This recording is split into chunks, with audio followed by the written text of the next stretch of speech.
Hazırdır. Kendimizin gireceğinde işin sözünün yazısına göre gelmiştik. İşte böyle bizim kendinin değerli insanları, aksakları, Ali, Behərrəm, Cahangir, Xudayar, Teymur. Allah sizden razı olsun ki bugün kendimizin böyle möhteşem bir plakatını yapıştırdık. Bizim kent Allah şəhidlərimizə rəhmət eləsin. Abilərimizə can sağlığı versin. Cənab Prezidentimiz bizim kənd Laçının 3-cü böyük kəndidir. Biz həmişə fəxr eləmişik kəndimizlə. Kəndimizin ziyalıları ilə, alimləri ilə, ağsaqqalları ilə, bizim döyüşçüləri ilə. Deməli Laçın polislərində 65 nəfər İşli kəndindən təkcə Laçın polisində bizim sakinler döyüşüyor. Bak onun biri de, gazimizin biri de buradadır. Behərrəm de buradadır hal-hazırda. Demək olar ki hamı, Cahangir de, Əmin de. Hal-hazırda ben işliyə bax bu işli sözünün yazısını yazmaq, yani ki belə deyil. O fikri mənim ağlıma da geldi ki, benim kendim Laçının həqiqətən də sayılan, seçilən, ağsaqqalları ilə, ziyalıları ilə, alimləri ilə seçilən bir kənd olur. Mən həmişə fəxr eləmişəm ki, mən Mişliyəm. Çünki mən hansı bir kəndə gedəndə məndən soruşurdular ki, hansı kənddənsən? Deyirdim ki, Laçın rayonu Mişli kəndində. Deyirdilər ki, Mişli kəndində bir silah düzəldən kişi var, Ziyad kişi.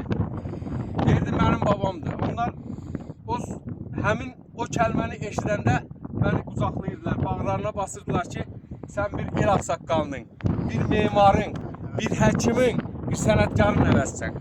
Mən bugün dədəmin ruhu şaddır ki, biz hamımız gəlmişik bura.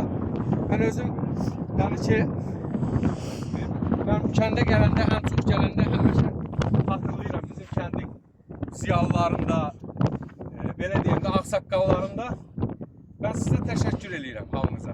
Mən bütün kəndçilərimi bağrıma basıram. Bütün kəndçilərimə o gün olsun ki, qismət olsun bizə.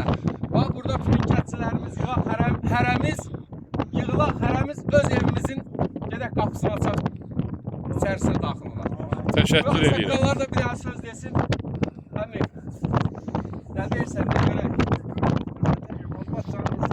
Allah sizin olsun. Sizin əziyyətiniz. Cahangir'in, sənin,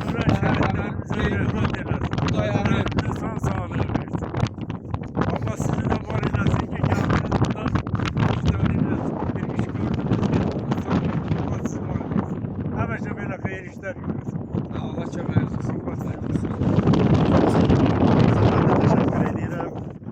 Allah sizi var eylesin. Bunun için teşkilatçılarına, yaratıcılarının hamısına. Allah Teala bütün ümmete meselesine gelenlerin hamısına rahmet eylesin. Allah'ın arzu ediyor ham gelsin, meskunlaşsın, yaşasın. Allah hakkınızı var eylesin. Allah səni var eləsin. Allah sizi var eləsin. Sağ ol, Coşkun, sağ ol. Təşəkkürlər. Sağ ol Teymur. Sağ ol. Allah səndən razı olsun Sağ ol. Teymur. Əziyyət çəkdik, gəldi amma Sağ ol.